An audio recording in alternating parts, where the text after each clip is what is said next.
And distribution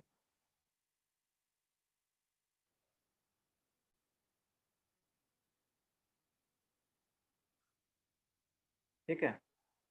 तो अब division और डिस्ट्रीब्यूशन में अंतर क्या है, सबसे पहले ये जानते हैं कि अच्छा, डिवीजन को हम लोग ग्रुपिंग भी कहते हैं। सर डिवीजन इक्वल होता है, डिस्ट्रीब्यूशन डिपेंड करता है। नहीं नहीं, वैसा नहीं है। फिर डिवीजन उस मीनिंग से मत जाओ, ठीक है। डिवीजन का मतलब होता है ग्रुपिंग। तो कहीं पे ग्रुपिंग लिखी हो या कहीं पे डिवीजन लिखा हो, बात सेम है, ठीक। तो अब देखो, जैसे मान लो कि मेरे पास से 10 डिफरेंट बॉल्स हैं, हाँ, और उन 10 डिफरेंट बॉल्स को मेरे को 3 ग्रुप्स में डिवाइड करना है। 3 ग्रुप्स में डिवाइड करना है ताकि एक ग्रुप को 5 बॉल मिल जाए, एक ग्रुप को 3 बॉल और तीसरा ग्रुप 2 बॉल का हो।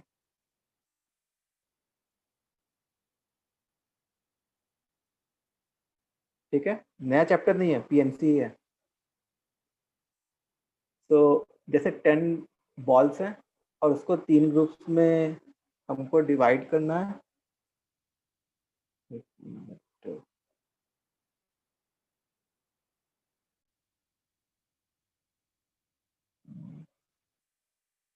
3 ग्रुप्स में हम लोग को डिवाइड करना है। एक ग्रुप में 5 बॉल है, तीन दूसरे ग्रुप में 3 बॉल है, तीसरे ग्रुप में 2 बॉल है। तो मतलब क्या हो रहा होगा कि कुछ ऐसा हो रहा होगा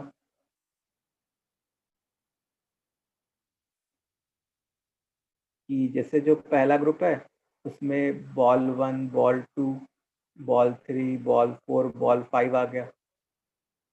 जो दूसरा है उसमें B6, B7, B8 आ गया। तीसरे में फिर इसमें B9, B10 आ गया। तो ये क्या हुआ, ये हुआ एक तरीके से पहला डिवीजन, ठीक है। ऐसे और भी डिविजन्स बन सकते हैं क्या? जैसे हाँ सर। यहाँ पे जैसे मान लो B1, B3, B5, B7, B9 आ गया। यहाँ पे B2, B4, B6 आ गया। और यहाँ पे जो बाकी दो आ गए, बाकी दो कौन से बचे बताओ? बी B8 और B10। B8 और B10 बचे। तो ये हो गया हमारा सेकंड डिवीजन या सेकंड ग्रुपिंग। तो ऐसे जितने भी बनेंगे इसको हम लोग क्या कहेंगे, इन ओवरऑल की काउंटिंग को क्या कहेंगे? ग्रुपिंग करना। इस ओवरऑल की काउंटिंग को क्या कहेंगे? ग्रुपिंग करना। तो ग्रुपिंग करने में क्या होता है कि से मेरे पास 10 बॉल्स हैं, तो उसको मैंने अपने टेबल पे तीन तीन अलग अलग ग्रुप्स में डिवाइड कर दिया।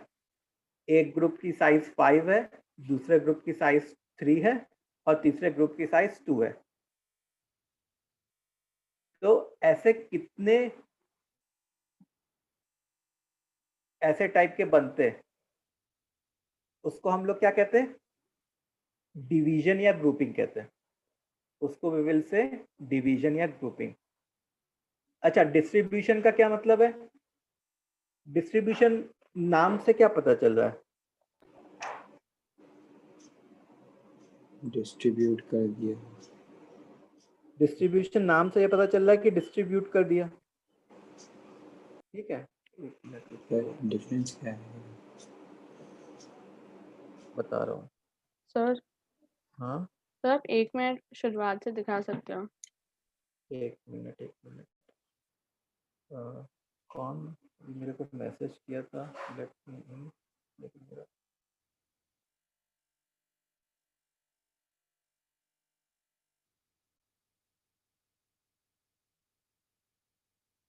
यहाँ से शुरू से देखो।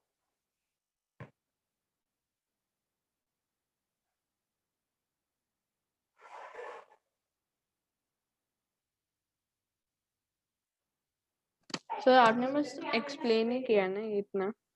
हाँ, बस एक्सप्लेन किया है। मैं डिवीजन और डिस्ट्रीब्यूशन के बीच में डिफरेंस समझा रहा हूँ। तो सबसे पहले मैं क्या कर रहा हूँ कि डिवीजन का डेफिनेशन समझा रहा हूँ। अभी हम लोग क्या सीख रहे हैं? डिवीजन या ग्रुपिंग का डेफिनेशन, या उसकी मीनिंग। ठीक है। अब डिस्ट्रीब्यूशन का क्या मतलब हुआ? जैसे जैसे अगर मेरे पास 10 चॉकलेट्स हैं, हाँ, और मेरे को कुछ बच्चों को देना है, तो उसको क्या कहा जाता है? डिस्ट्रीब्यूट करना। उसको क्या कहा जाता है? डिस्ट्रीब्यूट करना। तो जैसे 3 चिल्ड्रन को मेरे को देना है, ताकि एक के पास 5 चॉकलेट्स आए या 5 बॉल्स आए, दूसरे के पास 3 बॉल्स आए, और तीसरे के पास 2 बॉल्स आए। ओके सर, आप समझे डिफरेंस। ठीक है। तो पहले हम लोग क्या करते हैं कि उसकी ग्रुपिंग बनाते हैं, फिर उसको डिस्ट्रीब्यूट कर देते करते हैं। तो मतलब पहले कॉम्बिनेशन फिर अरेंजमेंट, ऐसा ना? हाँ, पहले कॉम्बिनेशन हाँ। फिर अरेंजमेंट। 3 बच्चों में अरेंज कर दिया या डिस्ट्रीब्यूट कर दिया। हाँ, डिस्ट्रीब्यूट कर दिया। तो डिस्ट्रीब्यूट करने का क्या मतलब है कि पहले तुमने जैसे जैसे मिठाई बांटनी रहती है अगर, तो हम लोग पहले क्या करते हैं? मिठाई का डब्बा कि लाते हैं, हाँ, मिठाई के डब्बे को टेबल पे रखते हैं। तो वो क्या हो गया? वो एक तरीके से डिवीजन वाला काम हो गया, ग्रुप बना दिया ये ग्रुप बना मिठाई। दिए। और फिर उसके बाद जैसे जैसे बच्चे आते रहते हैं, वैसे वैसे उनको मिठाई का डब्बा थमाते जाते हैं। तो जब मेरे को डिस्ट्रीब्यूट। किसी बच्चे को मिठाई का डब्बा देना है, तो वो काम कौन सा हो जाएगा? डिस्ट्रीब्यूशन का काम हो जाएगा। और बस केवल अगर मेरे को बस टेबल पे सजा के रखना है, तो वो कौन सा काम होगा? डिवीजन का काम होगा। डिवीजन। डिफरेंस समझ में आया? यस। तो यस सर। क्या मैं ऐसा लिख सकता हूँ कि in case of distribution,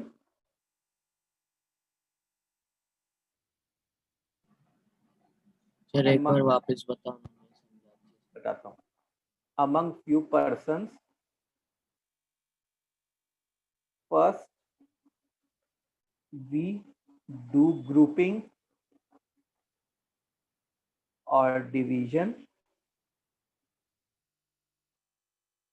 and then grouping or division of objects। Few persons मतलब जैसे 3 बच्चे थे यहाँ पे, मतलब नंबर जरूरी है, कम ही होना चाहिए ऐसा। नहीं, मतलब ऐसे ही लिखा मैंने। फर्स्ट वी अच्छा। डू ग्रुपिंग और division of objects and then distribute those groups, distribute those groups. ठीक है। तो डिस्ट्रीब्यूशन में डिवीजन ऑटोमेटिकली आ जाता है। डिस्ट्रीब्यूशन में क्या होता है? डिवीजन ऑटोमेटिकली आ जाता है। तो पहले जैसे मतलब होता नहीं था कि पहले सिलेक्शन करो और सिलेक्शन करने के बाद अरेंजमेंट करो, वैसे यहाँ पे क्या होता है? पहले डिवीजन या ग्रुपिंग करो, और ग्रुपिंग करने के बाद अगर डिस्ट्रीब्यूट करने की बात हो रही है तो डिस्ट्रीब्यूट कर दो। सर आप दोनों का डिफरेंस एक बार ब्रीफ में बताओ ना वापस। देखो, दोनों का डिफरेंस ब्रीफ में क्या है कि जैसे मेरे पास अगर से 5 बॉल्स है, ठीक है, B1 से लेके B5 तक, और उसको 3 ग्रुप्स में डिवाइड करना है ऑफ साइज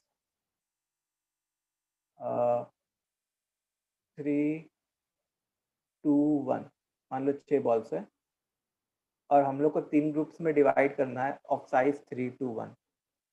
तो ग्रुपिंग में क्या होगा कि बस जैसे 5 बॉल्स है ना, तो तुमको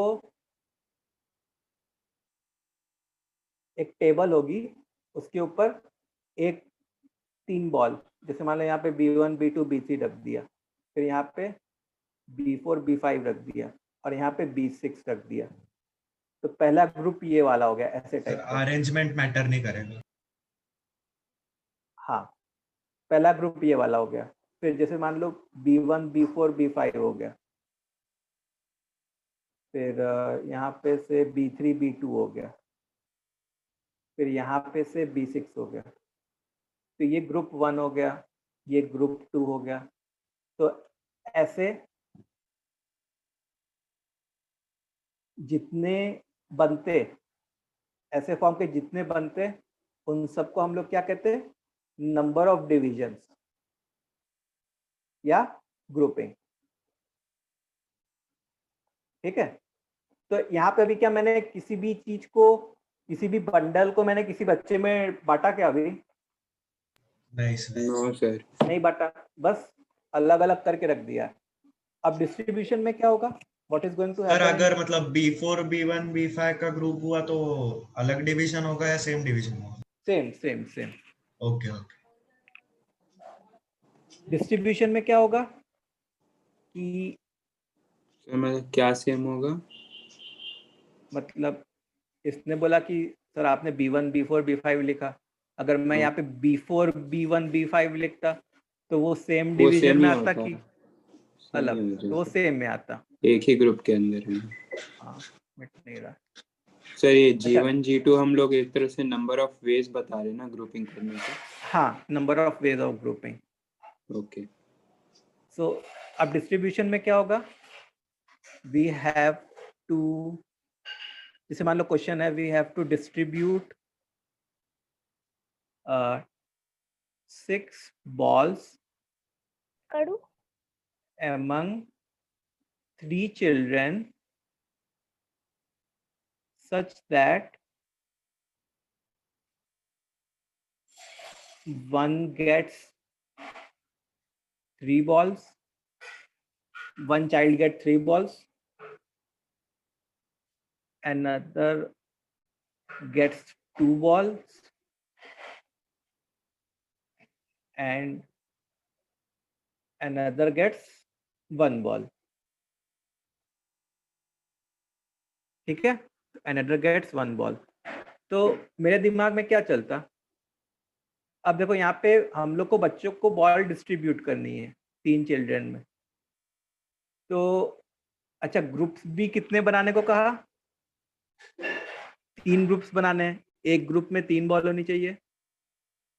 मतलब पहले जो भी ग्रुप होगा उसमें एक पार्ट 3 बॉल का होगा, एक पार्ट 2 और एक पार्ट 1 बॉल का होगा।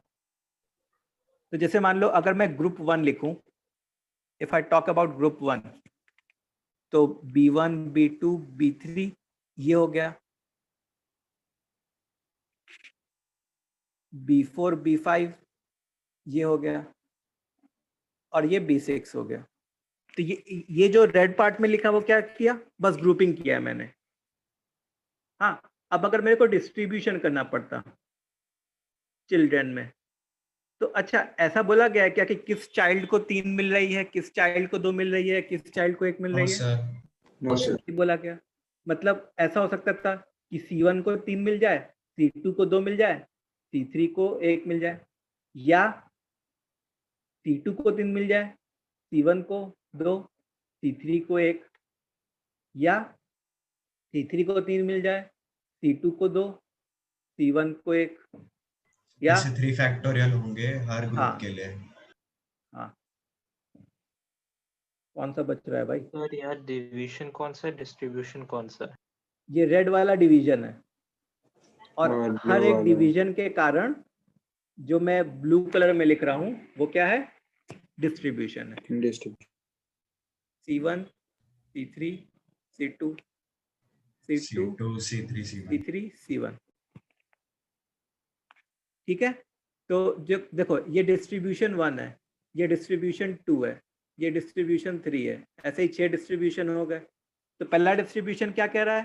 पहला डिस्ट्रीब्यूशन कह रहा है कि चाइल्ड 1 को B1 B2 B3 मिल रहा है, चाइल्ड 2 को B4 B5 मिल रहा है, चाइल्ड 3 को B6 मिल रहा है। दूसरा डिस्ट्रीब्यूशन क्या कह रहा है कि चाइल्ड 2 को B1 B2 B3 मिल रहा है। तो ये डिस्ट्रीब्यूशन चेंज हो गया कि नहीं D1 के रेस्पेक्ट में? Yes sir. यस स्टूडेंट समझ में आ रहा है? हाँ सर। हाँ सर वापस बोलो भाई। क्या बोला सर? हम्म?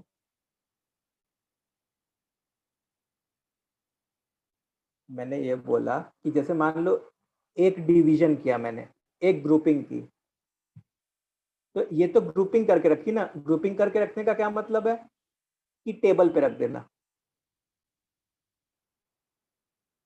ठीक है, ग्रुपिंग करके रखने का क्या मतलब है कि टेबल पे रख देना।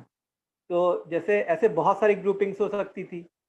तो मैं जैसे किसी एक ग्रुपिंग की बात किया जिसमें 3 वाला जो ग्रुप है, 3 बॉल वाला जो ग्रुप है, उसमें B1 B2 B3 को होना चाहिए था। जो 2 बॉल वाला ग्रुप है उसमें B4 B5 को है, और जो 1 बॉल वाला ग्रुप है उसमें B6 है। ठीक है, अब डिस्ट्रीब्यूशन का क्या मतलब है? डिस्ट्रीब्यूशन मतलब ये जो बॉल्स का पैकेट है, 3 बॉल 2 बॉल या 1 बॉल वाला, उसको बच्चों में डिस्ट्रीब्यूट कर देना। तो जैसे 3 बच्चे हैं C1 C2 C3, तो मैंने जैसे डिस्ट्रीब्यूशन 1 ऐसे लिख लिया, यहाँ पे C1 लिख लिया, यहाँ पे C2 लिख लिया, यहाँ पे C3 लिख लिया। इस डिस्ट्रीब्यूशन का क्या मतलब है? इस डिस्ट्रीब्यूशन का ये मतलब है कि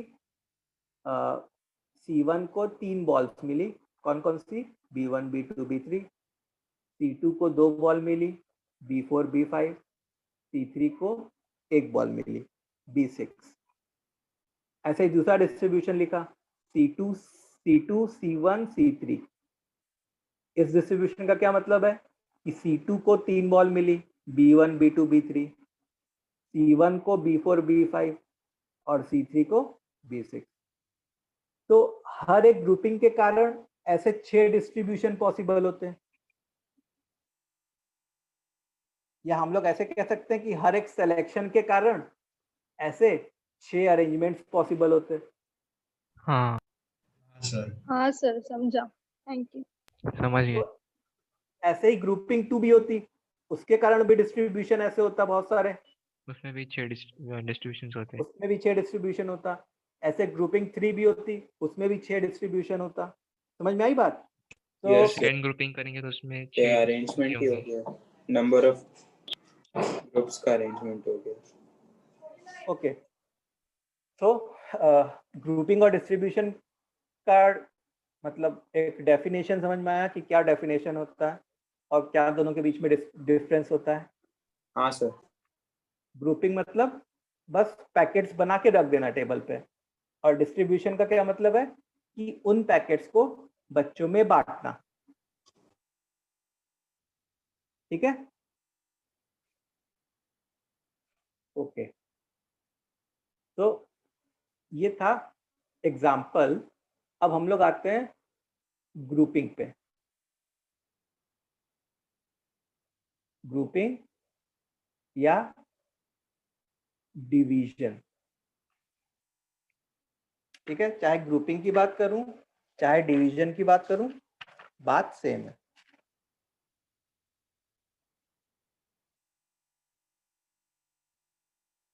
अच्छा, पहला पॉइंट है अनइक्वल डिवीजन।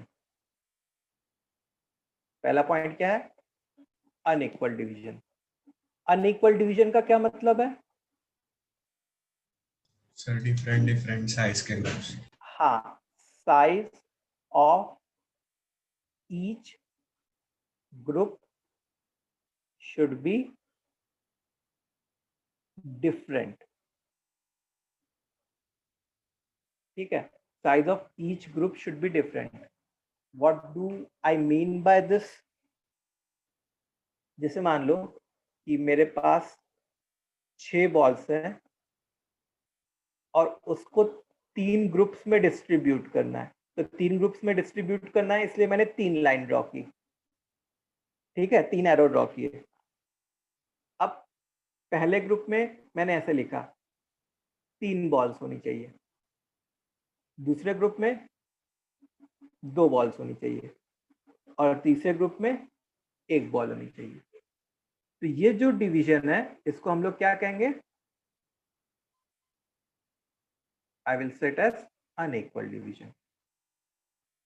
इस डिवीजन को क्या कहा जाएगा? It will be called as unequal division. Fine. अच्छा, इक्वल डिवीजन क्या होता? समझ में आ रहा होगा कि इक्वल डिवीजन क्या होता? जैसे 6 बॉल्स हैं और उसको 3 ग्रुप्स में डिवाइड करना है, तो 2 2 2। इसको हम लोग क्या कहते हैं? Equal division. इसको हम लोग क्या कहते हैं? Equal division. अच्छा, से 5 बॉल्स है और उसको हम लोग को 3 1 एंड 1 ऐसे डिवाइड करना है, तो इसको हम लोग क्या कहते हैं? कि इक्वल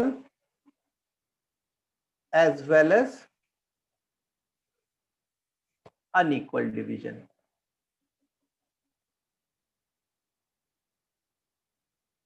समझ में आई बात? Equal as well as unequal division. Equal क्यों? ये 1 और 1 के कारण। अनइक्वल क्यों? 3 और 1 के कारण। तो पहले तो हम लोग किस पे फोकस करने जा रहे हैं? इस वाले पे, अनइक्वल डिवीजन पे। समझ में आया? What is the difference between unequal division, equal division and equal as well as unequal division? और लास्ट वाला तो एक तरह से अनइक्वल ही हो गया। नहीं, मतलब इसको ऐसे बोलते हैं कि अगर 2 एलिमेंट भी सेम हो गए ना, तो equal as well as unequal. Equal as well as unequal, okay sir. ऐसा बोला जाता है। सर ऐसे अलग अलग चीजों वाले ग्रुप्स नहीं बन सकते? हाँ, मतलब पहले में 3 2 1 पहले ग्रुप में, दूसरे ग्रुप में 2 2 2, तीसरे ग्रुप में और अलग अलग, ऐसा होगा? देखो वो केसेस अगर मैं लूंगा तब बन पाएंगे। ठीक है, जैसे यहाँ पे अभी जो मैं बात कर रहा हूँ, यहाँ पे क्वेश्चन में स्पेसिफाई कर दिया कि जैसे 6 बॉल्स हैं, उसको 3 ग्रुप में डिवाइड करना है, जिसमें पहला ग्रुप 3 बॉल का हो, दूसरा ग्रुप 2 बॉल का हो, तीसरा ग्रुप 1 बॉल का हो। तो 0 बॉल के ग्रुप बना सकते हैं क्या सर? ऐसा ग्रुप बना सकते हैं? सर वैसे तो इनफाइनाइट ग्रुप बनेंगे ना। नहीं नहीं, इस तरह से नहीं बोल रहे। जो बता रहा हूँ मैं, जैसे ये 6 बॉल है, तो 2 बॉल का एक ग्रुप, 2 बॉल का एक ग्रुप, 2 बॉल का एक ग्रुप, ये क्वेश्चन में मेंशन्ड है। ठीक है। अच्छा, अगर कहीं जैसे मान लो क्वेश्चन में ऐसा होता कि distribute 4 balls among 3 children so that each gets at least 1 ball. 5 कर लेते हैं। Distribute 5 balls among 3 children so that each get at least 1 ball. तो यहाँ पे क्या क्वेश्चन में ग्रुप साइज बताया क्या इन्होंने डायरेक्टली कि ग्रुप साइज क्या होना चाहिए? नहीं बताया। तो यहाँ पे हम लोग 0 नहीं होना चाहिए, इतना बताया बस। हाँ, 0 नहीं होना, एटलीस्ट 1 बॉल होना चाहिए। तो यहाँ पे केस 1 मैंने ऐसे ले लिया, जैसे 5 बॉल है ना, तो 3 1 1, या 5 बॉल है 2 2 1। सर वो नॉन इंक्रीजिंग फॉर्मेट से बनाई। हाँ, ठीक है। तो यहाँ पे मेरे को क्या करना पड़ा? यहाँ पे मेरे को अपने मन से ग्रुप्स बनाने पड़े। तो खैर यहाँ पे ये जो दोनों ग्रुप्स बने वो तुम्हारे एक तरीके से अनइक्वल वाले ग्रुप्स बने, unequal as well as equal. लेकिन कभी कभी ऐसा भी हो सकता था कि एक जगह अनइक्वल ग्रुप बन जाए और एक जगह से unequal as well as equal group बन जाए। ठीक है, तो वहां पे हम लोग को केस फॉर्म करना पड़ता। क्यों? क्योंकि वहां पे क्वेश्चन में ये नहीं दिया गया कि जो 5 बॉल का ग्रुप है उसको जब आप 3 ग्रुप्स में डिवाइड करोगे तो हर ग्रुप की साइज क्या होनी चाहिए। क्लियर है? Yes sir.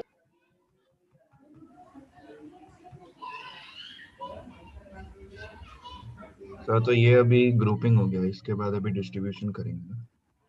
हाँ। वो क्वेश्चन शंकर, देखो वही मैं बता रहा हूँ कि 6 बॉल्स को मैं केवल 3-2-1 में क्यों डिस्ट्रीब्यूट किया, डिवाइड सर किया। समझा। समझ गए ना? हाँ सर। क्योंकि वो क्वेश्चन में ही दिया है। तो अब डिवीजन के फॉर्मूले पे आते हैं। अभी तो हम लोग क्या कर रहे थे, डिवीजन, अनइक्वल डिवीजन या इक्वल डिवीजन क्या होता था, डेफिनेशन। तो अब अनइक्वल डिवीजन।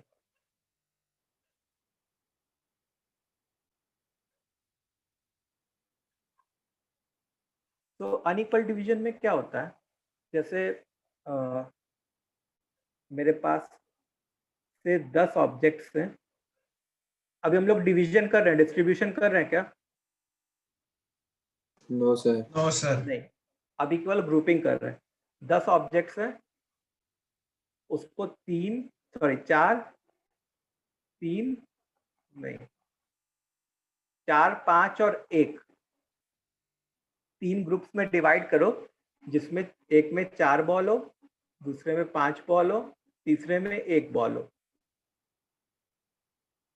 ये 10 बॉल्स हैं। सर जरूरी है कि बस 3 में डिवाइड करना है, 4 या 5 में नहीं कर सकते? 4 या वो 5 में भी कर क्वेश्चन दिया सकते है हो। ना। क्वेश्चन 3। क्वेश्चन में इतना वो क्वेश्चन में दिया है। जैसे मान लो क्वेश्चन में वर्ड फॉर्म में लिखूं या एग्जांपल लिखूं, जो भी, कि divide 10 balls in groups of 3। into 4 groups अच्छा sir. if size of groups are 4, 3, 2, 1। ठीक है, तो तुमको देखो ये पता चल जाएगा 4, 3, 2, 1 है ना, इसका मतलब इन सबका सम 10 आना चाहिए, और ये 10 है।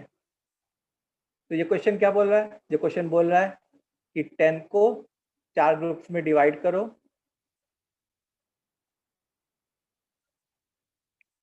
4, 3, 2, 1। अच्छा, यहाँ पे जो भी ऑब्जेक्ट्स हैं सारे के सारे डिस्टिंक्ट ऑब्जेक्ट्स हैं। जो भी हम लोग पढ़ रहे हैं वो डिस्टिंक्ट ऑब्जेक्ट्स के लिए पढ़ रहे हैं, कोई ऑब्जेक्ट्स आइडेंटिकल नहीं है। No objects are identical.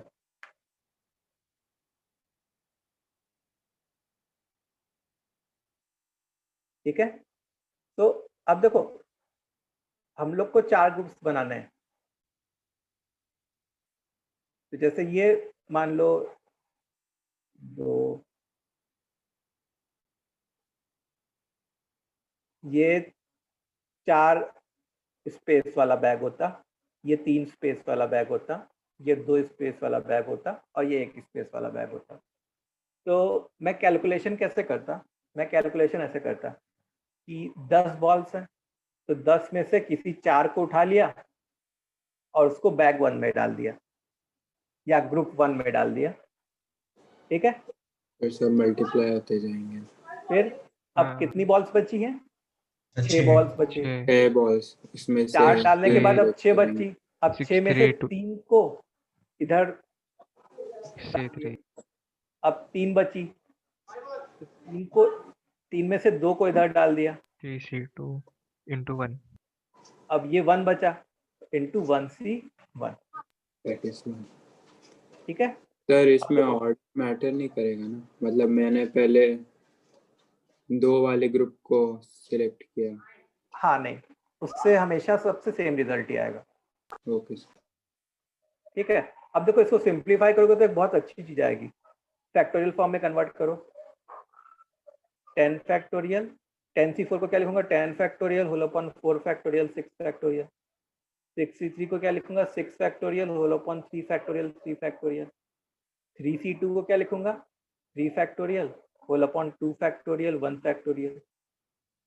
और 1c1 को हम लोग 1 कुछ भी फैक्टोरियल नहीं 1 ही लिख सकते हैं, वो 1 ही लिख सकते हैं।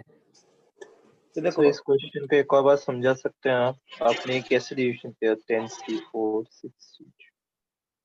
10 ऑब्जेक्ट्स हैं, उसमें से 4 ऑब्जेक्ट्स को सेलेक्ट कर लिया और उसको कंसीडर कर लिया 4 वाले ग्रुप के लिए। ठीक है, तुम्हारे पास 10 बॉल्स हैं हाथ में, तुमने 4 बॉल्स उठाई तो 10c4 वे से 4 बॉल उठाते और उसको एक रख लिए होते टेबल पे, तो वो 4 बॉल वाला पार्ट बन जाता ग्रुप का। अब तुम्हारे पास हाथ में कितनी बॉल्स हैं 6 बॉल्स हैं। जब 4 बॉल उसमें डाल दी तो बॉल्स कितनी बची 6 बॉल्स हाथ में बची। अब 6 में से 3 उठाई तो 3 उठाने पे 6c3 वे से 3 बॉल्स उठी और 3 उठाने पे उसको टेबल पे रख दिया। अब 3 उठाने के बाद 3 और बची, उसमें से 2 का ग्रुप बनाना है, सो 3c2 उसको टेबल पे रख दिया। और 1c1 आखिरी बची थी, तो 1c1 तो 1 ही होता है, तो उसको सबको फैक्टोरियल फॉर्म में कन्वर्ट किया। तो ये क्या बन गया 10 factorial whole upon 4 factorial 6 factorial 6 factorial total by groups के साइज का फैक्टोरियल बन रहा है। हाँ, तो 6 फैक्टोरियल कैंसिल हो गया, 3 फैक्टोरियल कैंसिल हो गया, तो फाइनली क्या बचा 10 factorial whole upon 4 factorial 3 factorial 2 factorial and 1 factorial. तो ये ऐसा नहीं कि कोइंसिडेंटली आ रहा है, ये हमेशा आएगा। ऐसे ये कटते क्या होगा जाएंगे यार लोग। हमेशा आएगा। ठीक है, तो जैसे मान लो कि अगर हमारे पास से 7 ऑब्जेक्ट्स होते हैं, 4 2 1, तो इसके नंबर ऑफ ग्रुप्स कितने फॉर्म होते हैं बताओ। Number of factorial upon 4 factorial into 2 factorial into 1 factorial. 7 factorial whole upon 4 factorial 2 factorial 1 factorial. तो यहाँ पे अगर तुम ऑब्जर्व करो in both the examples the group size of all the individual groups are different. चाहे तुम पहला एग्जांपल ऑब्जर्व कर लो, चाहे तुम दूसरा एग्जांपल ऑब्जर्व कर लो, ग्रुप साइज डिफरेंट है। इतना समझ में आया? यस। तो सेम हाँ होता सर। तो सेम ही तरीके से आता है। क्या कह रहे हो? तो ग्रुप साइज सेम होता तो भी सेम ही तरीके से आता है ना। नहीं नहीं, उसमें थोड़ा डिफरेंट कहानी है, इसीलिए तो मैंने अलग अलग बताया ना। तो यहाँ पे हम लोग अनइक्वल डिवीजन कर रहे हैं, ये ध्यान रखो। तो जैसे मान लो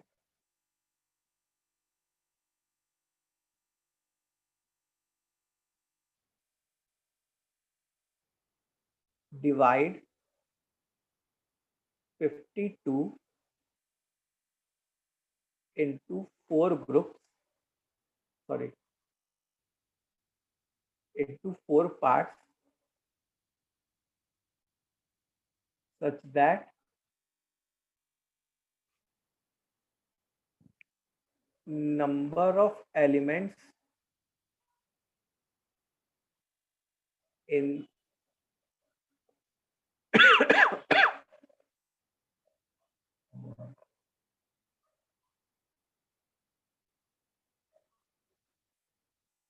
(54) लिख लो 54, ठीक है 54, such that number of elements in each part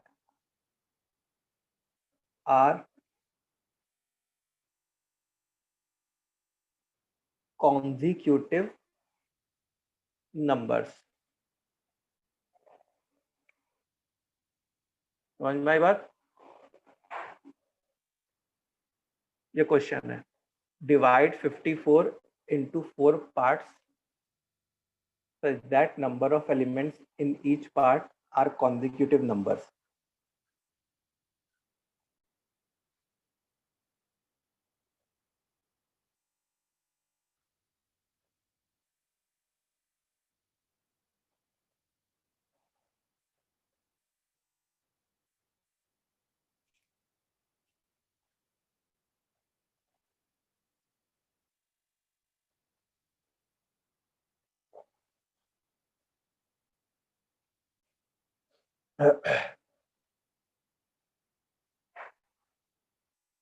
आज इतने सारे बच्चे कैसे हैं?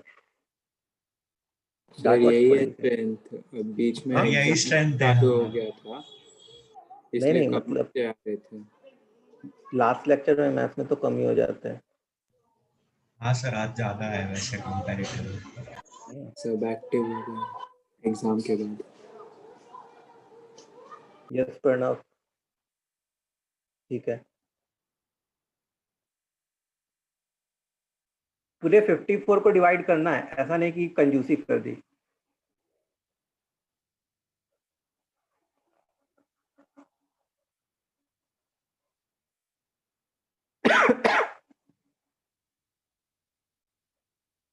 तो सबसे पहला काम हमारा क्या होगा, ये पता करना कि वो जो 4 पार्ट्स हैं उसमें हर एक में कितने एलिमेंट्स होंगे। तो जैसे मैंने बोला कि चारों को कॉन्जिक्यूटिव होना है, ठीक है। इसका मतलब क्या होगा कि इन सब का सम 54 होना चाहिए। कॉन्जिक्यूटिव ऐसा ही लेते हैं मेरे ख्याल से, x x + 1 x + 2 x + 3। इन सब का सम क्या होना चाहिए? 54 होना चाहिए। मतलब 4x + 6 इज इक्वल टू 54, मतलब x इज इक्वल टू 12। तो 54 को आप जो 4 पार्ट में डिवाइड करोगे वो क्या होगा? 12, 13, 14 एंड 15, ठीक है। तो नंबर ऑफ डिविजन्स या ग्रुपिंग जो भी कह दो, वो क्या होगा? 54 factorial whole upon 12 factorial, 13 factorial, 14 factorial, 15 factorial. 54 distinct objects लिख लेना चाहिए, सही लैंग्वेज अगर लिखना चाहूँ तो डिस्टिंक्ट ऑब्जेक्ट, ठीक है। ये समझ में आ गया इस क्वेश्चन का आंसर? Yes sir. ओके।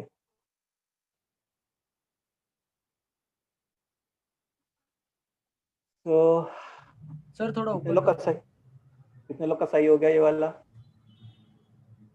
सही था। सर गड़बड़ हो गया सही था। सर, 8वीं में मैंने वैसे ले लिया a - कॉन्जिक्यूटिव 2d।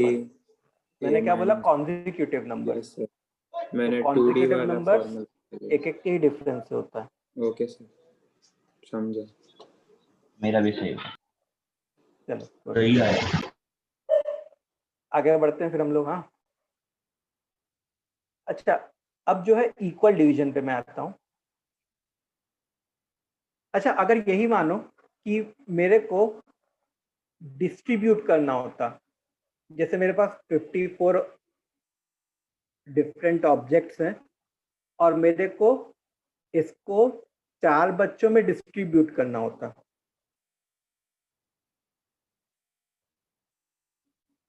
इस तरीके से कि डिवीजन ऐसा हो, तो हमारा डिस्ट्रीब्यूशन में क्या हो जाता?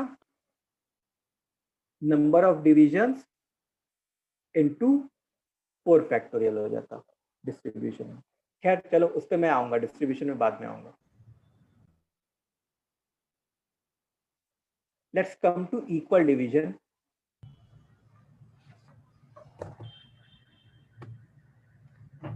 तो जैसे मान लो इक्वल डिवीजन है और मैं अगर 4 ऑब्जेक्ट्स लूं और 2 के उसमें डिवाइड करूं, तो अकॉर्डिंग टू आवर डेफिनेशन या according to our previous formula मेरा आंसर क्या आना चाहिए था?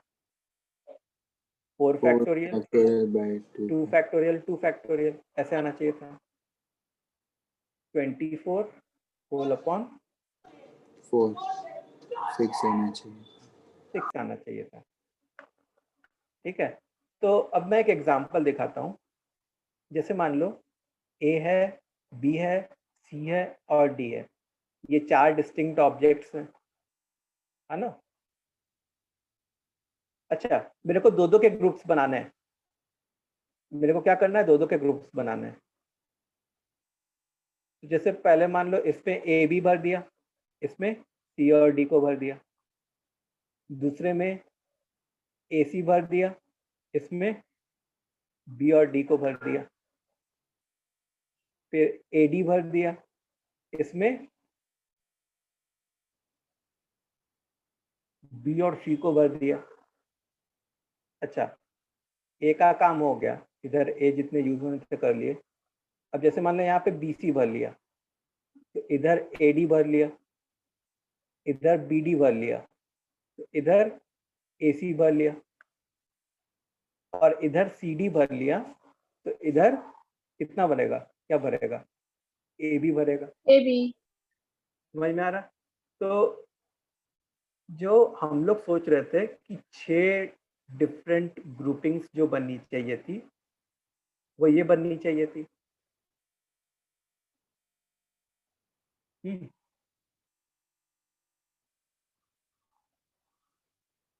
अब देखो, ग्रुपिंग का क्या मतलब है?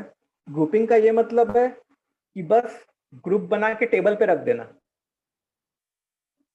तो क्या ये बताओ कि जो ये वाली ग्रुपिंग है और जो ये वाली ग्रुपिंग है, दोनों सेम दोनों सेम है कि नहीं है? सेम है सर। हाँ सर। सेम है दोनों। राइट में रखा हुआ है, उससे क्या मतलब? उससे फर्क थोड़ा पड़ता है। ग्रुपिंग में बस क्या मैटर करते हैं? ग्रुपिंग में ये मैटर करेगा कि सिलेक्शन, हाँ, कौन दो लोग साथ है और बाकी के कौन दो लोग साथ हैं, बस यही मैटर करेगा। तो पिछले इसमें क्यों नहीं? पिछले इसमें ग्रुप साइज अलग था इसलिए। पिछले इसमें इसलिए मैटर नहीं कर रहा था क्योंकि पिछले में सबके ग्रुप साइज सेम हो रहे थे, सॉरी अलग अलग हो रहे थे। अलग हो रहे थे तो कोई गुंजाइश ही नहीं थी सेम होने की। नहीं था इक्वल होने का। ठीक है, तो एक्चुअल सर में ये इक्वल हो रहे थे वो वापस समझाओ। जो दो मैंने येलो से किया है, तो हाँ। पहले में क्या है? पहले में ऐसा है कि जो ग्रुप 1 है उसमें मैं कहूँगा कि ए बी एक साथ है, सी डी एक साथ है। और जो ग्रुप 2 है उसमें मैं क्या कहूँगा? उसमें भी तो मैं यही कहूँगा अगर ना कि सी डी एक साथ है और ए बी आपस में एक साथ है। तो क्या ये ग्रुप 1 और ग्रुप 2 अलग अलग हुए क्या? सर सेम हुए। तो हमारे लिए जो एक तरीके से अलग अलग ग्रुप्स हुए, वो तो बस यही 3 ग्रुप्स हुए अलग अलग। और इसकी कॉपी ये है, इसकी कॉपी कौन है? ये है। और इसकी कॉपी ये है। तो एक्चुअल में नंबर ऑफ डिस्टिंक्ट ग्रुपिंग वो तो कितने हुए? वो हुए हमारे 3। नंबर ऑफ डिस्टिंक्ट ग्रुपिंग वो क्या हो गए हमारे? 3। इतनी बात समझ में आई? स्टूडेंट्स एक बार जल्दी से कमेंट करो, ये चीज क्लियर है कि नंबर ऑफ डिस्टिंक्ट ग्रुपिंग्स 3 क्यों है? हाँ सर। यस एक बार बोलो। सर, एक बार चैट में हाई लिख दीजिए ना।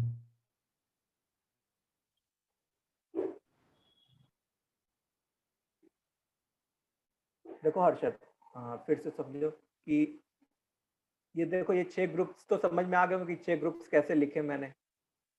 अब जो ये वाला है और जो ये वाला है,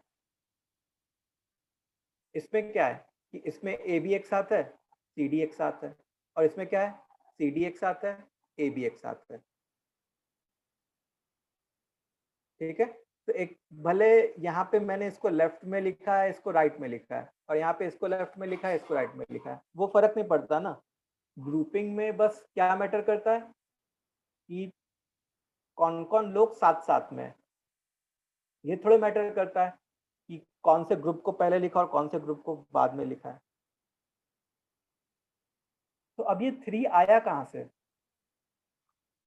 अब देखो 3 यहाँ से आया, जैसे ये 4 फैक्टोरियल था और नीचे 2 फैक्टोरियल इंटू 2 फैक्टोरियल था, तो 2 फैक्टोरियल का होल स्क्वायर, और ये जो इसका पावर है जो रिपीट हो रहा है उसी के फैक्टोरियल से डिवाइड हुआ। ठीक है, उसी के फैक्टोरियल से डिवाइड हो गया। तो देखो 4 फैक्टोरियल कितना होता है? सर ये फॉर्मूला वापस समझाओ। बता रहा हूँ, 24 और 2 फैक्टोरियल इंटू 2 फैक्टोरियल 4 इंटू 2 कितना बन गया? 3 बन गया। ठीक जैसे फिर से समझो, मैं दूसरे एग्जांपल से एक्सप्लेन करता हूँ। जैसे मान लो 24 को 3 इक्वल ग्रुप्स में डिवाइड किया, 8 8 8 ऐसे 3 इक्वल ग्रुप्स हैं। तो इसमें नंबर ऑफ ग्रुपिंग्स, आंसर सही आंसर लाने के लिए हम लोग कैसे लिखेंगे? 24 फैक्टोरियल होल अपॉन इन सारे फैक्टोरियल्स का मल्टीप्लिकेशन। जब तुम इन सारे फैक्टोरियल्स का मल्टीप्लिकेशन करोगे तो होल रेज टू 3 आएगा। अब जो यही इस फैक्टोरियल का पावर है ना, वो उसी से डिवाइड कर देंगे 3 फैक्टोरियल से, तो वो नंबर ऑफ करेक्ट ग्रुपिंग्स आ जाएगा। सर मतलब जितने पार्ट से उससे उसके फैक्टोरियल से डिवाइड कर देंगे। हाँ, मैं तुमको बस याद रखना जितने है इक्वल पार्ट्स हैं, कि जो फैक्टोरियल का पावर है, बस तुमको क्या याद रखना है कि जो फैक्टोरियल का पावर है उतने फैक्टोरियल से तुमको डिवाइड करते रहना। ठीक है, सर और इसका equal as well as unequal में दोनों का मैं मिक्स आऊंगा, उस पर भी आऊंगा, उस पे भी आऊंगा। सर जनरलाइज वे में फॉर्मूला बता दीजिए ना। जनरलाइज वे में फॉर्मूला बताऊं? वेरिएबल के टर्म्स में लिख देंगे और क्या।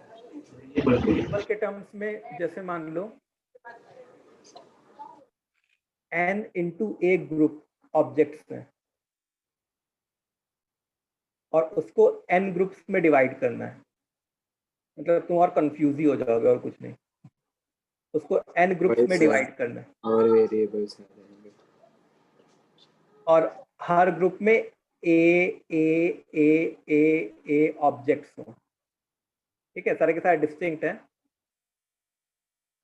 तो हमारा जो नंबर ऑफ ग्रुपिंग होगा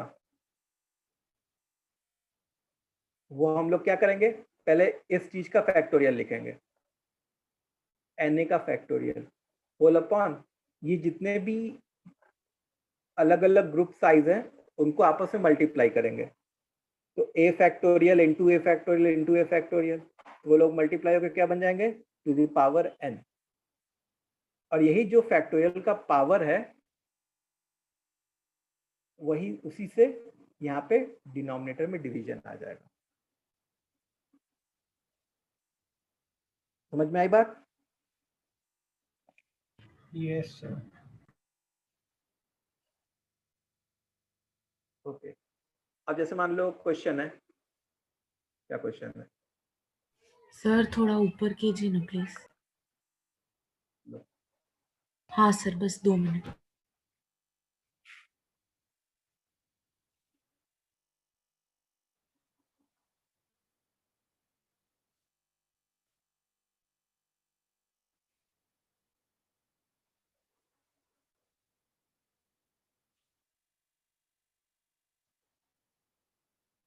सर ये लास्ट पार्ट समझा दोगे एक और बार प्लीज? कौन सा वाला? ये एन ए ऑब्जेक्ट्स वाला? हाँ सर, वो a factorial to the power n वो वाला। ये समझ में आ गया? पहले? हाँ सर। देखो तो नंबर ऑफ ग्रुपिंग्स में क्या लिखेंगे? जो टोटल नंबर ऑफ ऑब्जेक्ट्स हैं उसको लिख लेते हैं यहाँ पे, NA उसका फैक्टोरियल होल अपॉन हर ग्रुप की साइज का मल्टीप्लिकेशन। तो मतलब क्या होता है? A factorial, A factorial, A factorial, ऐसे ही A फैक्टोरियल। तो वो एक तरीके से क्या बनता है? n बार मल्टीप्लाई हो रहा है तो A factorial whole raise to n बन जाता। और यही जो पावर है उसी से यहाँ पे डिनोमिनेटर में डिवीजन।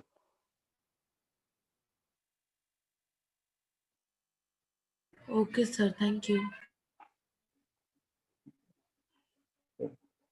अब जैसे मान लो क्वेश्चन है हमारा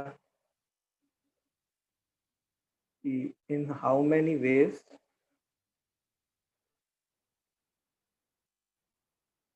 we can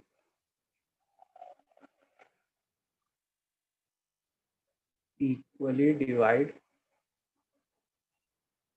52 cards in 4 parts.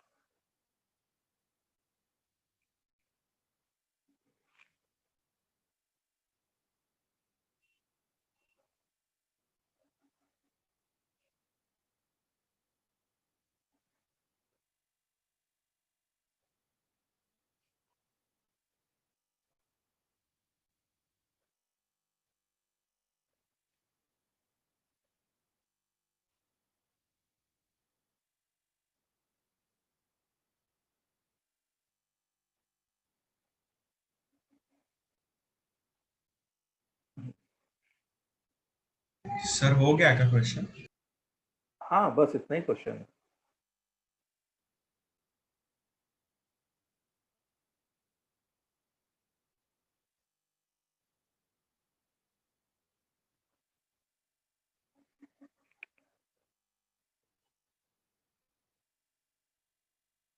चलो अभी तक आंसर भी आ जाना चाहिए।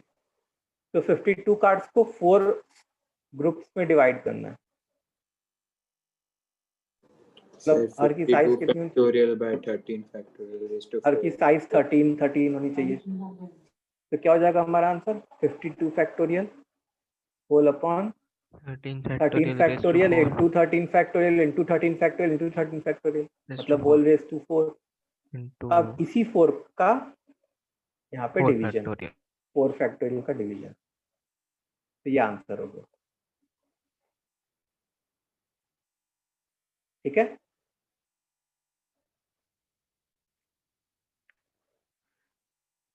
अब बारी आती है किसकी? डिस्ट्रीब्यूशन। नहीं, Equal as well as. equal as well as equal. as well as equal। ये इक्वल के लिए था सर ऊपर? हाँ अभी जो आपने किया वो इक्वल के लिए था? हाँ वो इक्वल के लिए था ना। अच्छा सब इक्वल है ना। अब unequal as well as equal में जैसे मैं तुमको एक एग्जांपल दे दूं। सर जितने इक्वल होंगे उनका करेक्शन करेंगे बस, बाकी का वैसे ही है। देखो जैसे मान लो 30 डिस्टिंक्ट ऑब्जेक्ट्स हैं।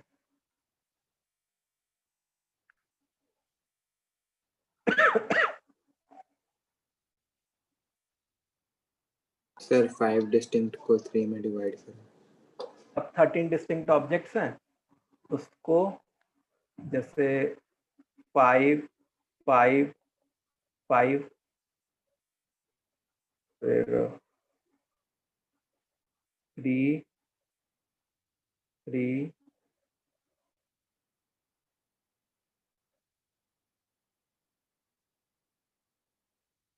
5 15 15 प्लस 9 कितना होता है? सॉरी 15 प्लस 6 21 2 2 2 और 1 टोटल 30 हुआ कि नहीं? देखो तीनों हाँ सर हुआ बराबर। हाँ हो सर। गया ना 30। तो मतलब इसमें क्या है तो ये सबसे पहले ये बताओ कि 30 ऑब्जेक्ट्स को मैंने कितने ग्रुप्स में डिवाइड किया? 1 2 3 4 5 6 7 8 9 10। 30 ऑब्जेक्ट्स को 10 पार्ट में डिवाइड किया। उसमें 3 पार्ट्स क्या होने चाहिए? 5-5 ऑब्जेक्ट्स वाले होने चाहिए। 2 पार्ट्स कितने ऑब्जेक्ट्स वाले होने चाहिए? 3-3 ऑब्जेक्ट्स वाले होने चाहिए। 4 पार्ट्स कितने होने चाहिए? 2-2 ऑब्जेक्ट्स वाले होने चाहिए। और एक पार्ट जिसमें एक ही ऑब्जेक्ट हो। तो इसका जो नंबर ऑफ वेज होता,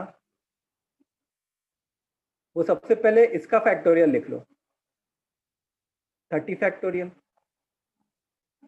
होल अपॉन, अब देखो 5 फैक्टोरियल 5 फैक्टोरियल 5 फैक्टोरियल, तो 5 फैक्टोरियल होल रेज टू 3 लिख लिए। फिर 3 फैक्टोरियल 3 फैक्टोरियल, 3 फैक्टोरियल का होल स्क्वायर लिख लिया। फिर 2 2 2 2 2 फैक्टोरियल होल रेज टू 4 लिख लिया। और 1, तो 1 फैक्टोरियल भी लिखना जरूरी है। क्यों? क्योंकि हो सकता था कि ठीक है चलो यहाँ पे तो एक ही 1 आया, पावर हो जाती है। हाँ, हो सकता था कि मैं अगर 3 1 लिख देता तो 1 फैक्टोरियल रेज टू 3 हो जाता। से मान लो नीचे रखना पड़ता हाँ। फैक्टोरियल में। खैर अभी तो नहीं है इस क्वेश्चन में, तो नो इशू। अब इसके साथ और क्या करेंगे? जो जो पावर्स हैं उनके फैक्टोरियल, 5 का पावर 3 हाँ। तो 3 फैक्टोरियल, इसका 2 तो 2 फैक्टोरियल, इसका 4 तो 4 फैक्टोरियल, और इसका तो पावर 1 है, मतलब वो 1 फैक्टोरियल। तो ये हमारा आंसर हो जाता है। Unequal as well as equal division में। तो ये समझ में आया कैसे किया? Yes sir, easy. Yes sir. चलो good. तो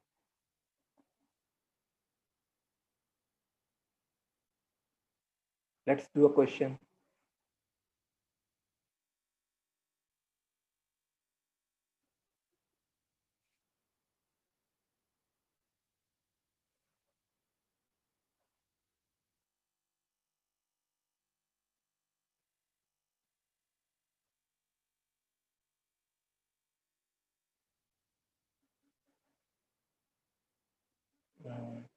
अच्छा एक बार चलो पहले अब डिस्ट्रीब्यूशन सिखा देता हूँ। डिवीजन आ गया ना, तो डिस्ट्रीब्यूशन में बिल्कुल भी दिक्कत नहीं होगी। तो डिस्ट्रीब्यूशन क्या होता है? डिस्ट्रीब्यूशन में हम लोग बस यही समझेंगे कि पहले ऐसे लिख लो, number of ways of grouping, number of ways of grouping मतलब जो अभी ऊपर सीखा, into arrangement, into arrangement among children. ठीक है, मतलब नंबर ऑफ ग्रुप्स का फैक्टोरियल। हाँ, नंबर ऑफ ग्रुप्स का फैक्टोरियल, हाँ ऐसे भी कह नंबर सकते ऑफ हो, नंबर ग्रुप्स ऑफ, जितने फॉर्म किए, नंबर ऑफ हाँ, वेज। हाँ, नंबर ऑफ ग्रुप्स जितने फॉर्म किए उतना, या फिर तुम बस सिंपल इतना याद रखो कि number of ways of grouping into arrangement among children. जैसे मान लो क्वेश्चन होता कि इन हाउ मेनी वेज, हाँ सर अगर हाँ बोलो सर, अगर number of children number of groups के बराबर नहीं हुए तो? नहीं, तो हम लोग तो ग्रुप्स उसी हिसाब से सोच के बनाते हैं कि वो चिल्ड्रन के बराबर हो जाए। Okay. How many ways can we distribute 52 playing cards equally among 4 children? In how many ways can we distribute 52 playing cards equally among 4 children. ठीक है, तो देखो हम लोग को 4 चिल्ड्रन के बीच में डिस्ट्रीब्यूट करना है, तो मेरे को ग्रुप्स भी कितने फॉर्म करने पड़ेंगे? 4 groups. Groups to be formed is 4। अब 50 इक्वल डिवीजन बोला गया, तो जो 4 ग्रुप्स होंगे उसमें क्या क्या होगा? 13 13 13 13। ठीक है, तो नंबर ऑफ डिवीजन कितना होता? 52 factorial whole upon 13 factorial whole raise to 4 into 4 factorial, ये नंबर ऑफ डिवीजन होता। ठीक है, अच्छा, नंबर ऑफ डिस्ट्रीब्यूशन कितना होता? नंबर ऑफ डिवीजन जो ये था into arrangement of groups among the children. अब 4 बच्चों के बीच में मेरे को डिवाइड करना है, तो 4 बच्चों के बीच में इंटू 4 फैक्टोरियल। Yes sir. तो ये और ये कैंसिल हो जाता, तो क्या बचता? 52 factorial whole upon factorial whole raise to 4। Sir 1 minute ऊपर कीजिए ना। सर मेरा डाउट था कि अगर मान लो पहले ग्रुप्स फॉर्म किए हमने और हमको 2 ही बच्चों में डिस्ट्रीब्यूट करना है, तो कैसे होगा? वो क्वेश्चन बनता है नहीं? हाँ, तो उसमें क्या करोगे कि जैसे मान लो तुमने ग्रुप्स फॉर्म किए, ठीक है, जैसे मान लो तुमने 3 ग्रुप्स फॉर्म किए और 2 बच्चों को डिस्ट्रीब्यूट करना है, तो पहले तुम उन 3 ग्रुप्स में से 2 ग्रुप्स को सेलेक्ट करोगे। ओके, फिर बाद में डिस्ट्रीब्यूट। हाँ ओके सर क्वेश्चन के ऊपर वाला पार्ट। हाँ सर। अच्छा, क्या हुआ?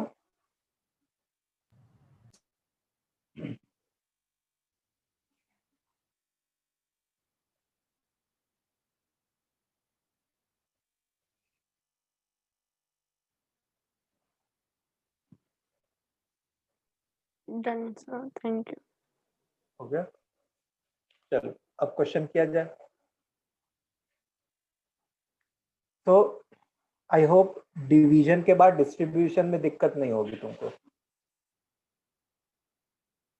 क्योंकि डिवीजन कर लिया, उसके बाद बस जितने बच्चों में डिस्ट्रीब्यूट करना है उतने फैक्टोरियल से मल्टीप्लाई कर दिया।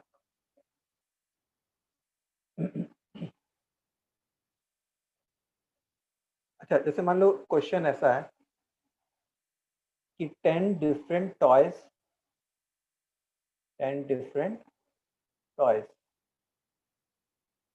are to be distributed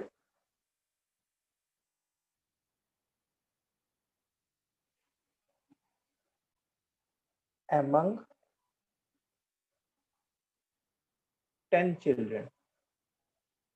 Are to be distributed among 10 children. Find total number of ways of distributing so that exactly 2 children do not get any toy. सोचो इसको।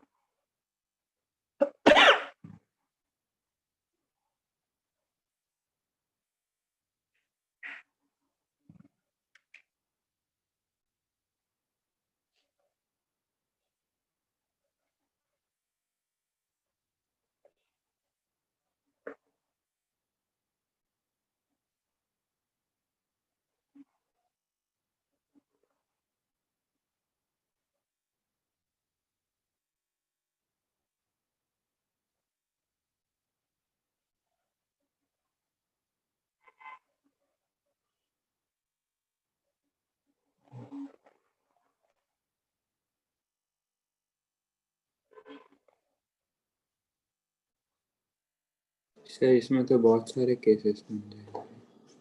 बहुत सारे केसेस नहीं बनेंगे, लेकिन कुछ केसेस दो ही केस बनेंगे। Yes, very good.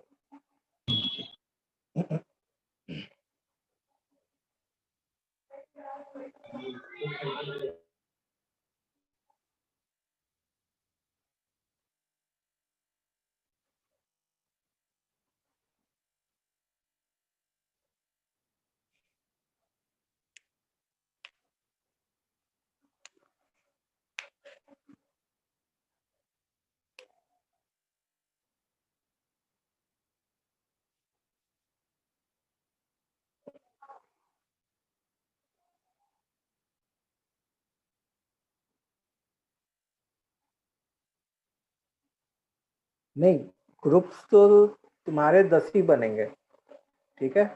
अगर तुमको 10 चिल्ड्रन में दो डिस्ट्रीब्यूट जीरो करना है, वाले ग्रुप्स बनाने।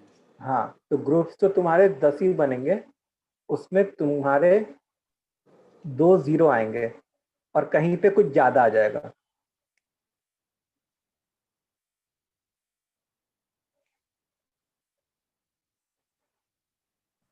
सर तो वो 0 फैक्टोरियल का भी वो पावर का वो करना। हाँ हाँ सर वो 1 ही हो जाएगा, बस पावर देखना पड़ेगा। पावर के फैक्टोरियल से डिवाइड होगा ना।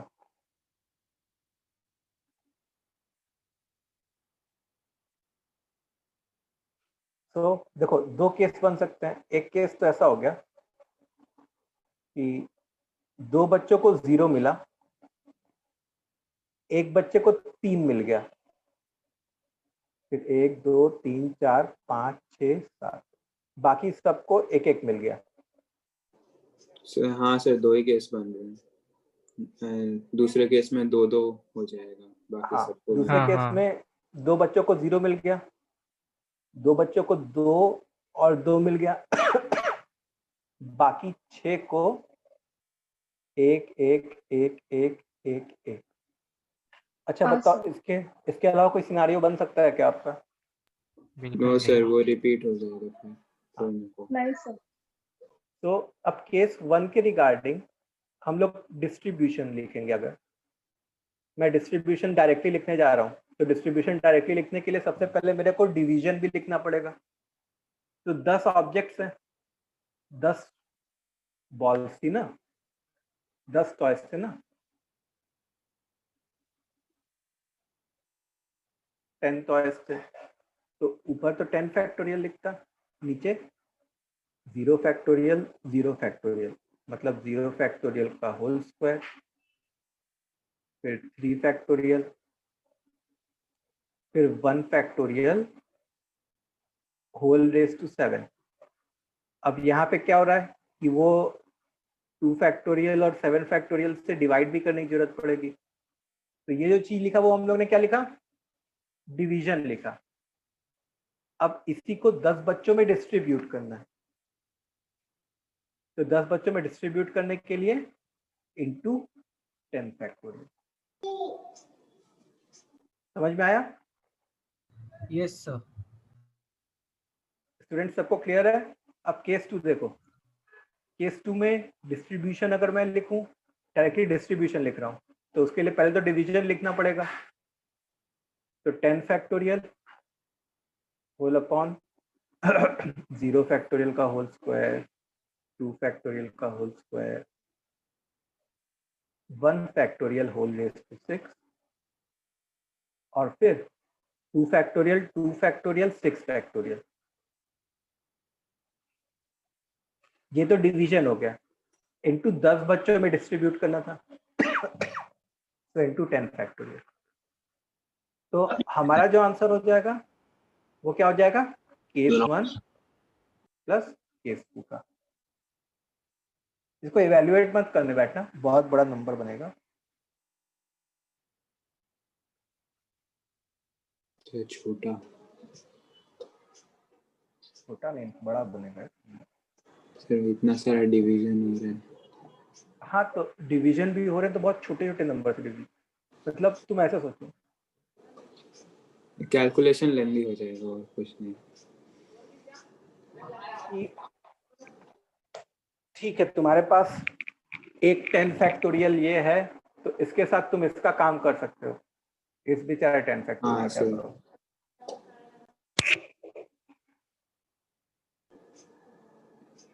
हाँ मतलब बड़े बड़े।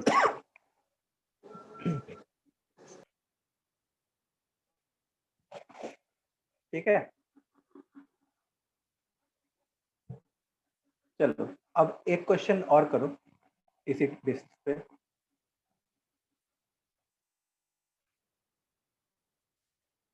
क्वेश्चन है, इन how many veg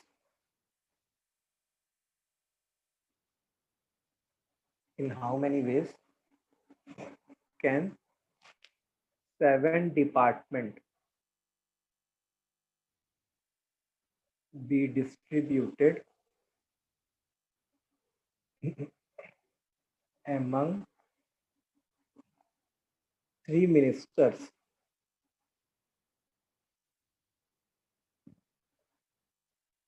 such that every minister gets at least 1 department and at most 4 department.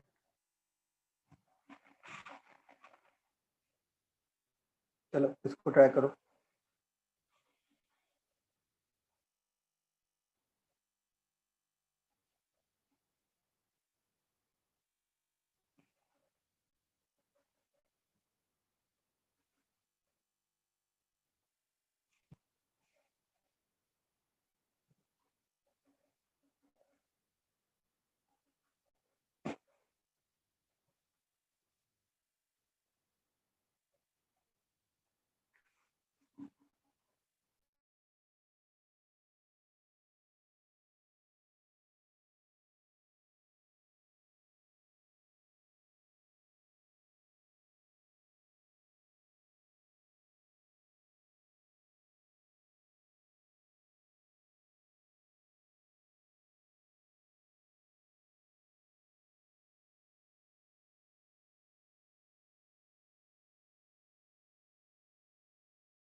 Sir 4 cases बनेंगे।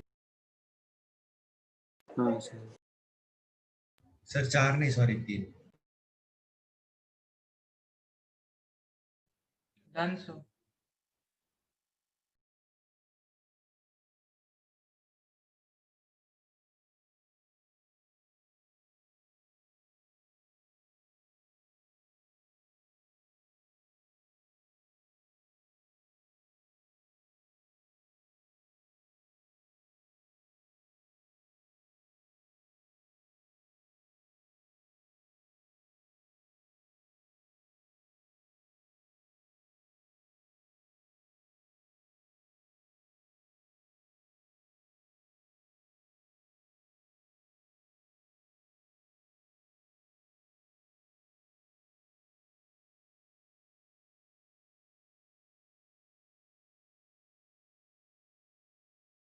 Done sir. आप म्यूट करो।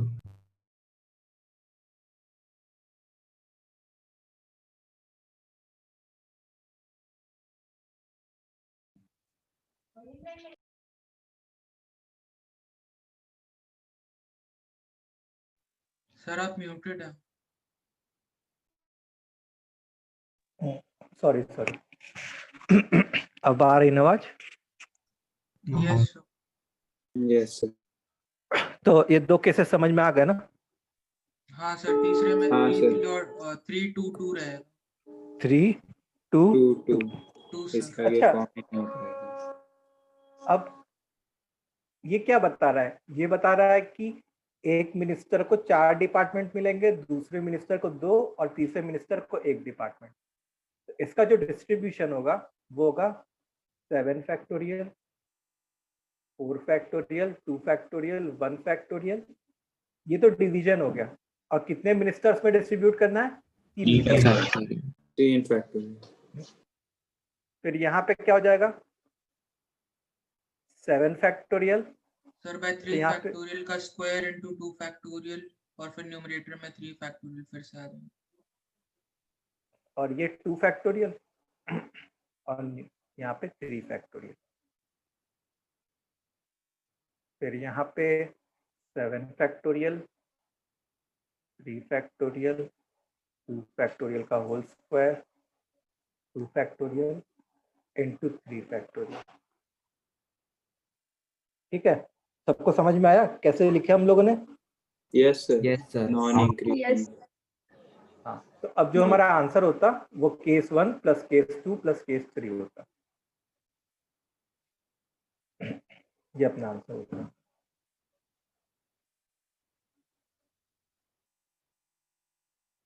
एग्जाम में ऑप्शंस कैसे देंगे? ये सिंप्लीफाई हो जाएगा, ये बहुत बड़ा नंबर नहीं आएगा मेरे ख्याल से। जैसे 7 फैक्टोरियल है और ये 4 फैक्टोरियल है, यस सर, सिंपली। तो मतलब उसी हिसाब से देगा कि जो कैलकुलेट कर सको तुम।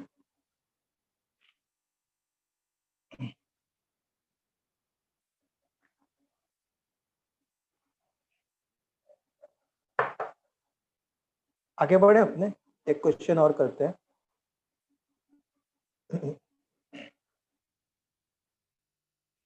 फोर्थ में कौन से होंगे श्रावणी, बताओ, और कौन सा फोर्थ कौन सा होगा?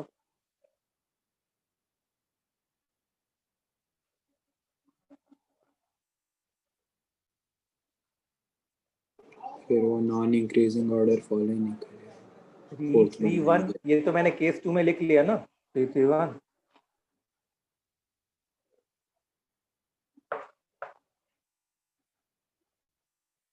फाइव वन वन कैसे? एट मोस्ट 4 चाहिए ना हम लोग को, गेट्स एट मोस्ट 4 डिपार्टमेंट, तो 511 हो ही नहीं सकता।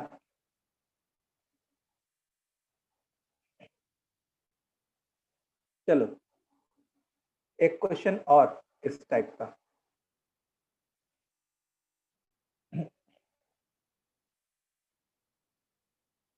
इन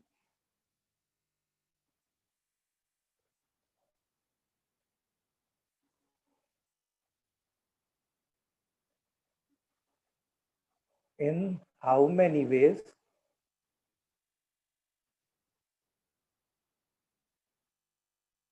ten different objects can be distributed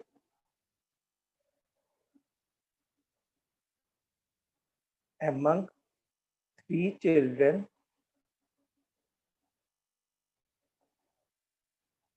so that each child receives at least 2 objects and the number of objects received is inversely proportional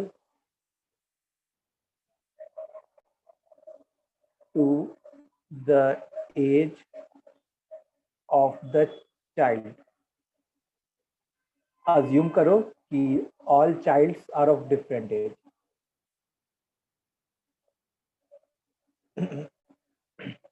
क्या assume करना है कि all childs are of different age.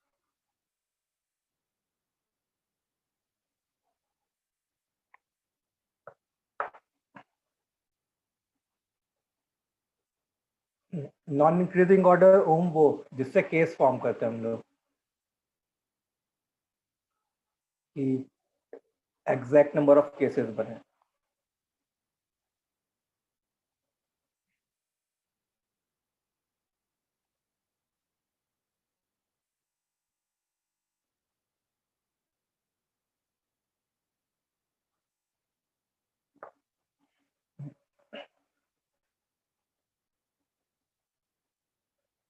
हाँ, the oldest child will get the least.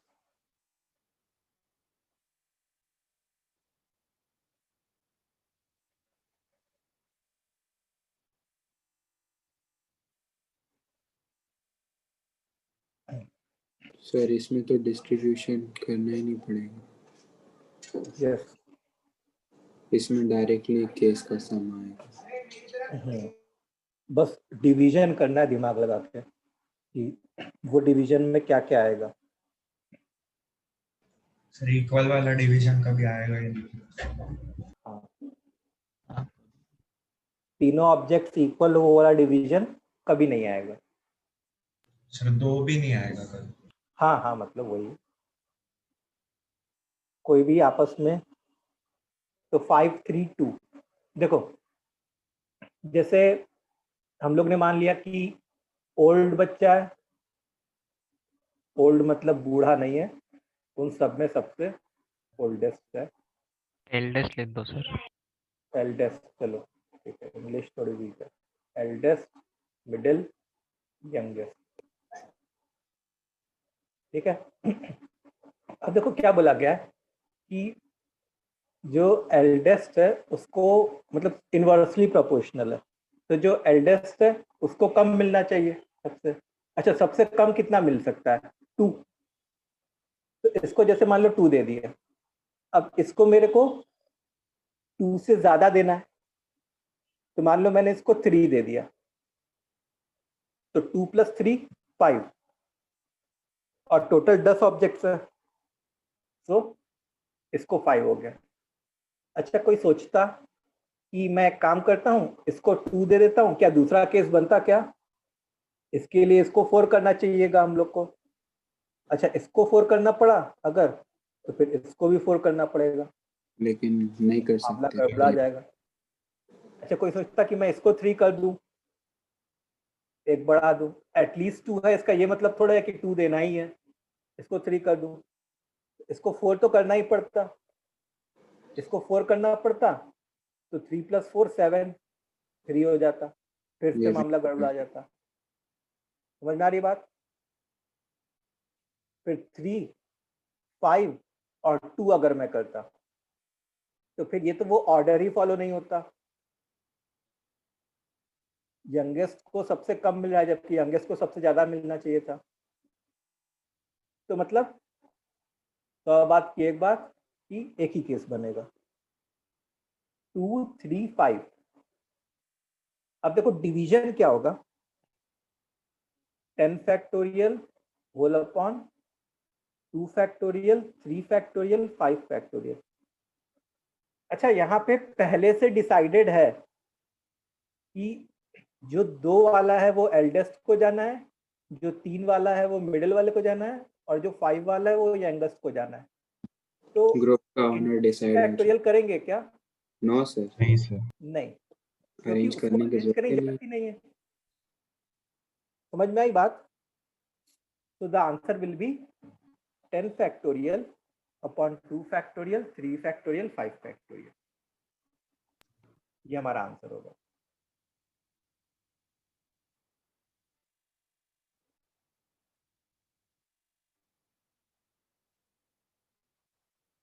ये clear है ये वाला question? Sir एक Yes, बार वो sir. फिर से बताओ ना कि हमने एक ही केस क्यों आया? क्योंकि बाकी सारे केस में देखो, एक तो क्या होता कि लेफ्ट से राइट जब जाते तो इंक्रीज करना है हम लोग को। सर नॉन इंक्रीजिंग ऑर्डर से नहीं, क्योंकि यहाँ पे ये बोला गया है ना कि inversely proportional to the age and all childs are of different age. अगर 2 चाइल्ड सेम एज के होते तब हम लोग 2 ऑब्जेक्ट्स को इक्वल ले सकते थे। मतलब 2 केस आ जाते। समझे? हाँ सर। अगर सारे के सारे डिफरेंट एज के हैं तो उनको जो ऑब्जेक्ट्स भी नंबर ऑफ ऑब्जेक्ट्स मिलेंगे वो सेम अलग अलग होंगे। अलग मिलेंगे। सर अगर बोल देता 2 सेम एज के हैं तो हाँ तो फिर केसेस और बन रहे होते हम लोग के, और ज्यादा बनते हैं। ओके और ज्यादा केसेस बनते। तो जब दो सेम एज के होते तो डिस्ट्रीब्यूशन में 2 फैक्टोरियल से करते हैं क्या मल्टीप्लाई? हाँ हाँ सर, मुझे वो डाउट है, अरेंजमेंट कैसे होता अगर दो सेम एज के होते तो? हाँ तो अगर दो सेम एज के होते तो डिस्ट्रीब्यूशन में वो 2 फैक्टोरियल करते हैं। जैसे मान लो ये और ये बंदा सेम एज के होता, हाँ तो दोनों का कुछ फर्क नहीं पड़ता, चाहे इसको दो या उसको। हाँ इंटू 2 फैक्टोरियल, ओके क्योंकि इसको तो जो हाईएस्ट वाला मिलना था वो मिलता ही।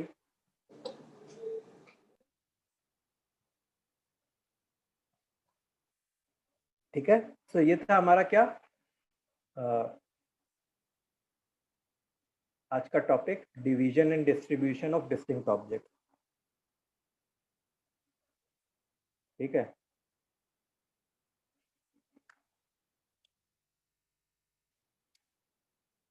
चलो। और टेस्ट कैसा हुआ तुम लोग का?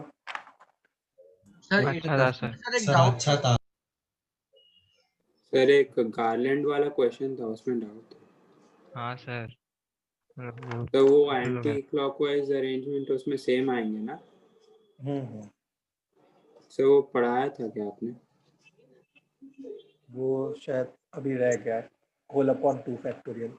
हाँ सर, करा दूंगा, तो पहले मैंने ट्राई किया, एक साइड 3 रहेंगे, वो नहीं आ दिमाग रहा से उतर गया वो। सर एक सर्कुलर टेबल वाला था ना 20% इन्वर्टेड वाला, सर उसमें अरे डाउट। उसके अंदर एक होस्ट भी था, वो कैच था उसमें। अच्छा हाँ उसमें एक होस्ट भी था, तो 20 फैक्टोरियल ही एज इट इज आ गया। नहीं वो अरेंजमेंट में मतलब पहले 18 इंटू 2 फैक्टर वो सब वाला। Why we will not multiply 3 factorial in last question? देखो 3 फैक्टोरियल लास्ट क्वेश्चन में इसलिए मल्टीप्लाई नहीं किया क्योंकि जो इस बार ऐसा नहीं है कि कोई भी बच्चा कोई भी ग्रुप उठा सकता है। इस बार क्या है कि एल्डेस्ट को 2 वाला ग्रुप ही मिलेगा, मिडल को 3 वाला ग्रुप ही मिलेगा और यंगेस्ट को 5 वाला ग्रुप ही मिलेगा। इससे पहले क्या था कि 2, 3, 5 होता था और उसमें हम लोग तीन चिल्ड्रन को आपस में 6 वेज से अरेंज कर देते थे। इसके नीचे C1, C2, C3, C2, C1, C3, इसलिए 3 फैक्टोरियल से मल्टीप्लाई होता था। इस बार तो पहले से पता है कि ये 2 ऑब्जेक्ट किसको जाना है, ये 2 ऑब्जेक्ट एल्डेस्ट को जाना है, ये 3 ऑब्जेक्ट मिडल वाले को जाना है और ये 5 ऑब्जेक्ट यंगेस्ट को जाना है। तो अगर मेरा डिवीजन हो गया तो उसको डिस्ट्रीब्यूट करने का तो एक ही तरीका होता ना। जैसे अगर मेरे पास 2 ऑब्जेक्ट वाला जो बैग होता, उसको डिस्ट्रीब्यूट करने का मेरे पास कुछ ऑप्शंस होता क्या? नहीं, वो तो मेरे को एल्डेस्ट को ही देना है। ऐसे इन जनरल क्या होता था कि जैसे मान लो 2, 3, 5 वाला बैग है, 2 वाला बैग है, 3 वाला बैग है, 5 वाला बैग है और 3 चिल्ड्रन है। तो मैं पहला बैग अगर उठाया तो मेरे पास कितने ऑप्शंस थे पहला बैग देने के लिए? 3 चिल्ड्रन के ऑप्शंस थे, या तो C1 या तो C2 या तो C3। जैसे मान लो मैंने इसको दे दिया, फिर दूसरा बैग उठाया, उसके लिए मेरे पास 2 ऑप्शन होते, या तो C1 या तो C3। फिर तीसरा बैग उठाया, उसके लिए मेरे पास एक ऑप्शन होता, इसलिए वो 3 फैक्टोरियल आता था। यहाँ पे क्या है, यहाँ पे मेरे को पहले से पता है कि एल्डेस्ट, मिडल और यंगेस्ट, एल्डेस्ट को ही 2 वाला बैग जाएगा, मिडल वाले को ही 3 वाला बैग जाएगा और यंगेस्ट को ही 5 वाला बैग जाएगा। तो 2 वाले बैग के लिए के पास कितने ऑप्शन था? एक ही ऑप्शन, एल्डेस्ट। 3 वाले बैग के पास कितना ऑप्शन था? एक ही ऑप्शन। 5 वाले बैग के पास एक ही ऑप्शन। तो इसलिए 3 फैक्टोरियल से हम लोग ने मल्टीप्लाई नहीं किया।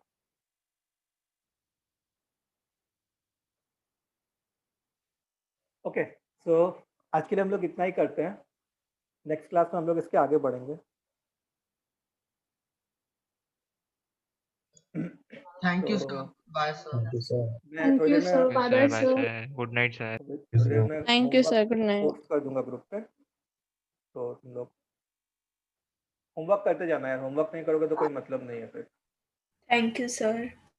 सर वो डीपीपी 4 एंड 5 में इस पे क्वेश्चंस होंगे ना? हाँ मैं देख लेता हूँ एक बार, जिस पे भी क्वेश्चंस हैं।